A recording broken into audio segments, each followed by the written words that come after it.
ना हम लोगों को अभी के की वैल्यू मालूम है ना ए की, तो कम से कम एक वैल्यू मालूम होती तो दूसरा निकल जाता। आगे देखते हैं।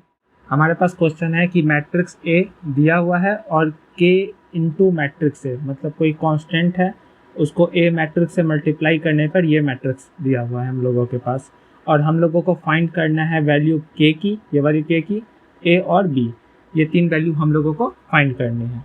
तो हम लोग सॉल्व करते हैं। अब हमारे पास मैट्रिक्स ए गिवन है और यहाँ पर के इंटू मैट्रिक्स ए ये दिया हुआ है 0, 3a, 2b और 24। अब हम लोग क्या करेंगे, के तो कांस्टेंट है तो मैंने वैसे ही उसे लिख दिया, और वैल्यू फाइंड ही करनी है इसकी हमको, और ए मैट्रिक्स की वैल्यू यहाँ हम लोगों ने लिख दिया, और ये इक्वल दिया हुआ है 0, 3a, 2b और 24। अब कोई कांस्टेंट से अगर हम लोग मल्टीप्लाई करते हैं किसी मैट्रिक्स में, तो मैट्रिक्स का हर एक एलिमेंट उस कांस्टेंट से या स्केलर से मल्टीप्लाई हो जाता है। जैसे k इंटू 0 0 हो जाएगा, k इंटू 2 2k हो जाएगा, ये 3k हो जाएगा और -4k, और ये इक्वल है इस मैट्रिक्स के। हम लोग जानते हैं जब दो मैट्रिक्स इक्वल होता है तो दो चीज़ होता है। पहला तो दोनों का ऑर्डर सेम होता है, जैसे ये 2x2 ऑर्डर का मैट्रिक्स है, ये भी 2x2 ऑर्डर का मैट्रिक्स है।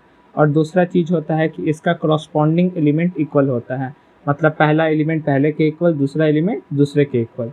तो यही करस्पॉन्डिंग एलिमेंट इक्वल करके हम लोग अब वैल्यू फाइंड करने वाले हैं। 0 को 0 के इक्वल लिखकर कोई फ़ायदा है नहीं, तो हम लोग लिखेंगे 2k इक्वल होगा 3a के।